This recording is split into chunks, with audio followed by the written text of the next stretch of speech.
Hotel ini menu breakfast karo bang moti ye, French fries ye, bulgogi ye, taro buat apa no? Ini hotel tteokbokki,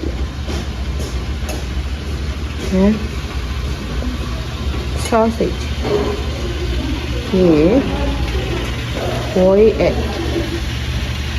Ini nasi takoyaki, taruh salad itu, pasta, ini, taruh deh salad itu, taruh ini tuh kimchi, protein, taruh ayam tuh pak, ini taruh ini. Taruh seaweed soup. Taruh sayur. Taruh coffee ye, yogurt ye.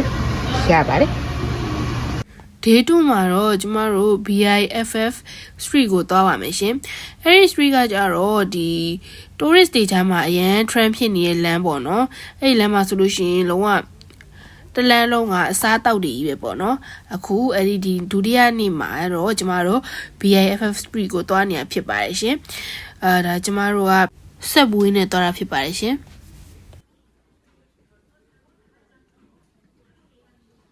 Street ကိုသွားနေတာလေမမအရန်ကလို့ရနော်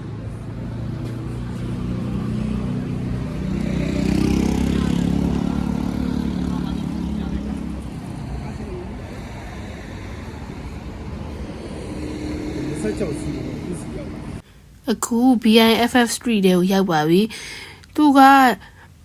ညနေဆိုလို့ရှိရင်ပို့ပြီးတော့စီမယ်ပေါ့နော်ကိုရီးယားကြတော့ဒီနေ့ပဲပြန်တော့မယ်ဆိုတော့ဒီမနက်ပိုင်းပဲသွားပြီးတော့မှလှည့်ပတ်တာဖြစ်ပါတယ်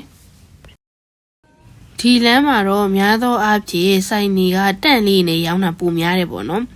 အများဆုံးသောဆိုင်တွေကကြတော့ဒီလမ်းထဲမှာတော့တောပုကီနဲ့တန်ပူရာကြော်တွေပိုများတယ် You are approaching your destination. Ending directions.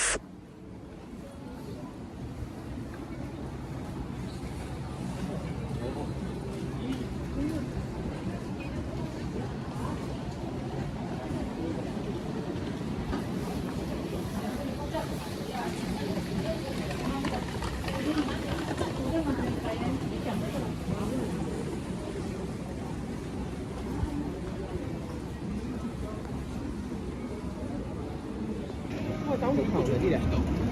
Này nà này là đấy. Có gì? Sao này? Shit. Sao mà nào? Sao rồi? Nước có chảy.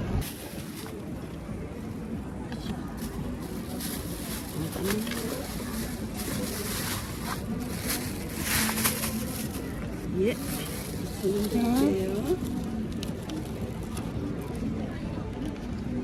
됐습니다. 감사합니다. 됐습니다. Sorry, အကြီးပါပဲရှင်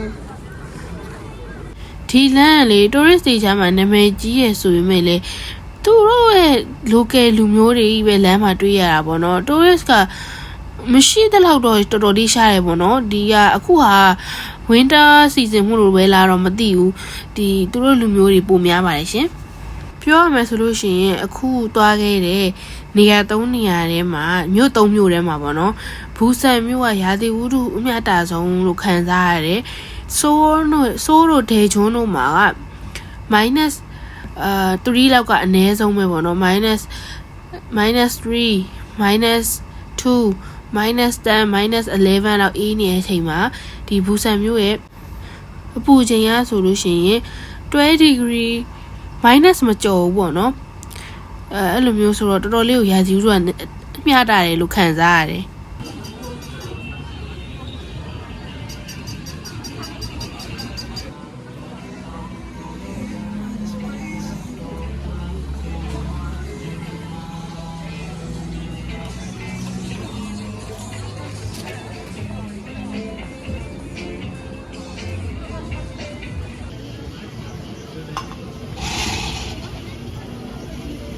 ဟ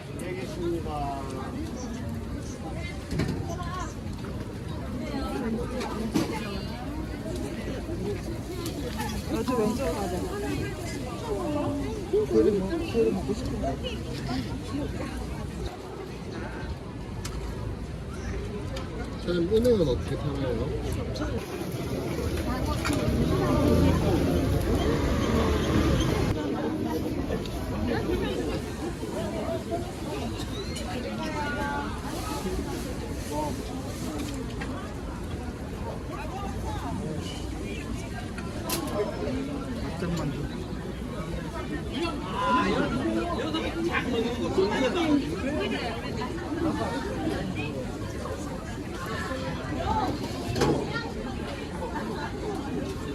하나는 검정이어 사달라 했어.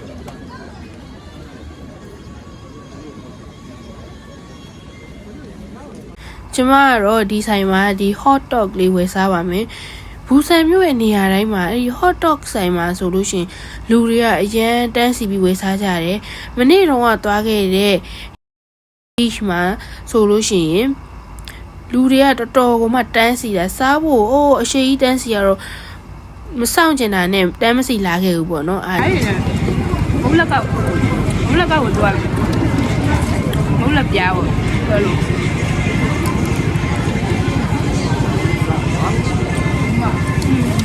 我刚做完，那啥酒？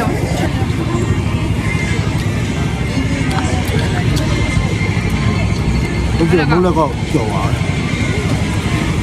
我那个酒加一呢？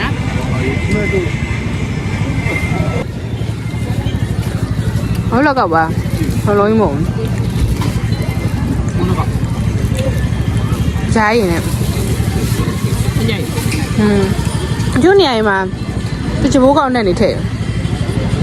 加一把，对。快点。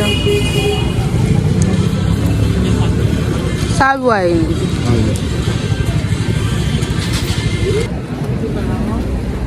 ？Cherry。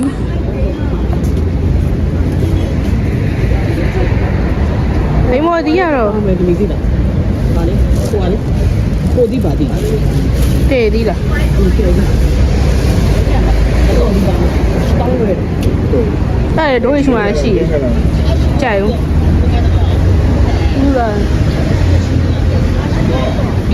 哎，我这边底下不得了，这边底下还让我洗。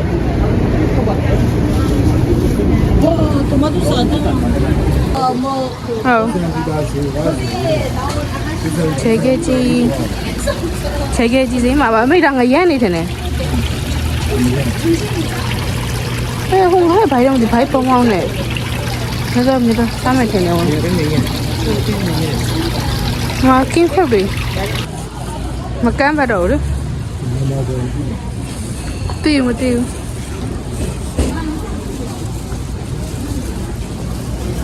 체계지 뭐냐 또 배래 다리가 디세베.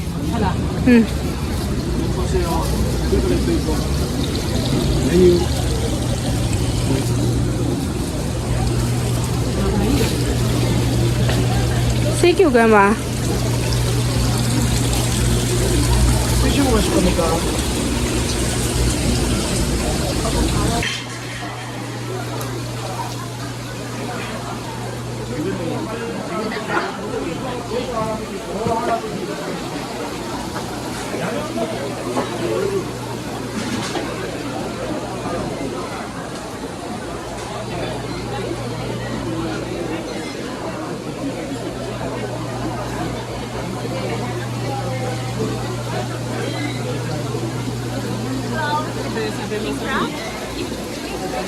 好嘞。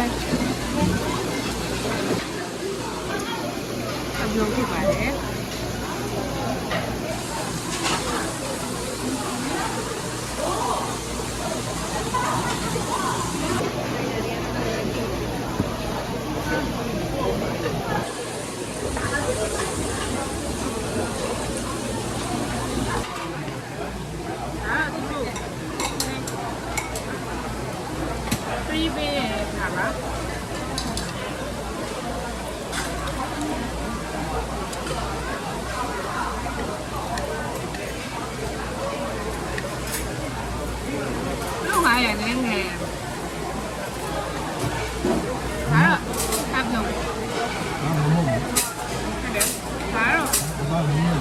ဘလောက်တိတ်ကြီးလဲစားကြတယ်ပေါ့နော်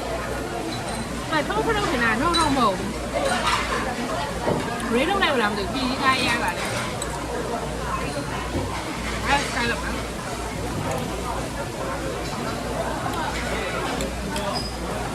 စားလို့ပါအေးအေးနဲ့ကောင်းပါရဲ့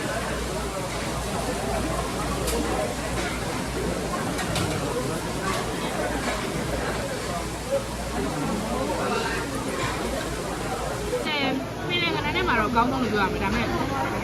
အနမ်းညုံနေတော့လေပဲပြီးရပါတော့ဒီဟာမျိုးစားတဲ့ခနန်းညုံစားတဲ့ခနန်းညုံရတာကျိုးရဲဆုံးမနေရဲ့ဒီခွက်ကအကောင်းဆုံးအရင်ရတာရှင်းဆိုလဲအားတော့အရင်များတယ်နောက်ဝယ်စားမလားဆိုရင်တော့ခနန်းညုံဝယ်စားမယ်ပေါ့နော်ရတာကြည့်သွားကြတယ်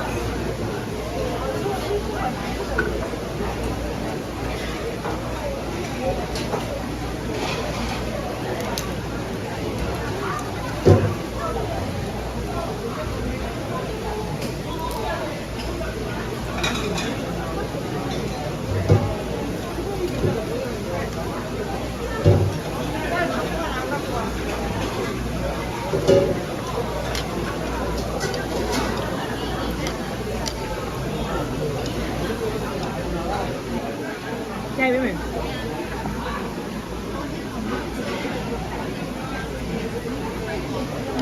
မျက်နှာနဲ့လည်းရှင်းပြတယ်လက်တစ်ချောင်းကအဲ့လောက်တော်တော်ကြီးတယ်ပေါ့နော်ကျမအဲ့လက်နှစ်ချောင်းမှနေကျမအရန်ကိုပြေသွားပါတယ်ဒါကတော့မပြေသေးတဲ့တွေ့ဆက်နှွှဲမှာပေါ့နော်ဘူးဆက်မှအရန်အိုက်ပါတယ်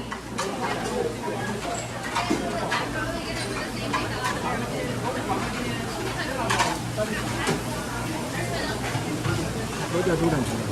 မတို့ဒီနံပါတ်မှာစတာပါဒီနေရာပါ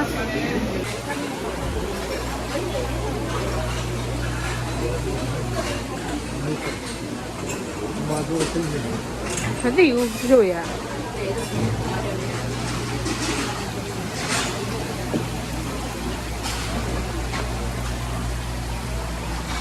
ကြိုကျွေးဆိုငါပြပြရည်နေတယ်မသိဘူးဟုတ်တယ်ဆန်အောင်တဲ့လား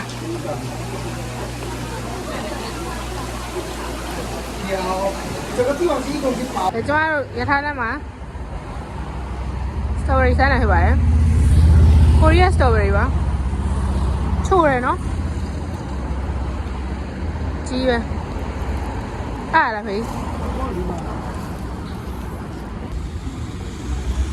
ဗီဒီယိုကြီးလားပြီးတော့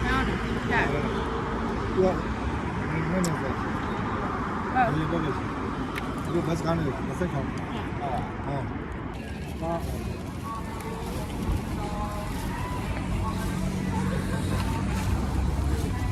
ခုရောက်နေနေရတော့ Busan Station ဖြစ်ပါတယ်ကျမတို့ဒီ Busan Station ကနေပြီးတော့မှ Daejeon Station ကိုသွားမှာဖြစ်ပါတယ်ဒါပေမဲ့အခုတော့မသွားသေးပါဘူးခုကဟိုတယ်ကိုခဏပြန်ပြီးတော့ luggage တွေယူပြီးတော့မှဒီကိုတစ်ခေါက်ပြန်လာမှာဖြစ်ပါတယ်နဲ့ပါကွာလဲဆိုတော့ဘာမှတော့တိတ်မကွာဘူးအဝါအမြင်ပေါ့နော်အမြင် express ပေါ့ဒါကတော့ပုံမှန်တိုင်းသွားအဲ့ဒါပဲကွာပါတယ်ခုံနေကုံတော့လည်းကောင်းတယ်အရင်အဆင်ပြေပေါ့နော်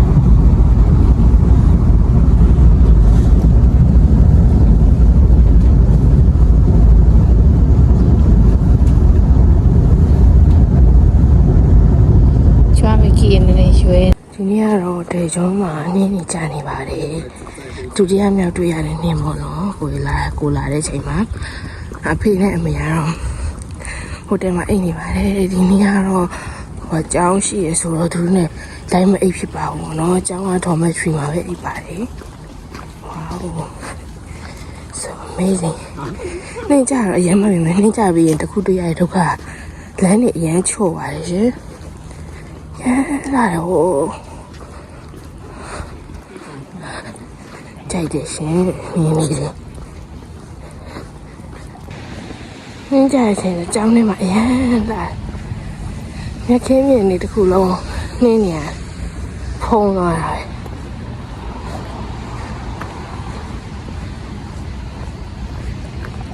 မှာတော့ခုတဲရှိလို့သွားနေပါလေအတန်းတော့9 night class ပါဒီလိုဆောင်လေးမှာလက်ခွန်လိုက်ရွေးလောက်ထားပြီးတော့ကျောင်းသွားတဲ့ခါကျတော့ပြောမယ်ဆိုတော့ကျွန်တော်ဘာပဲ experience ကိုနော်ကိုယ်မရှိရဲ့အချိန်မျိုးလေးကိုဒီချိန်မှာဖြတ်သန်းရဲဆိုတော့ခံစားချက်ကကောင်းပါလို့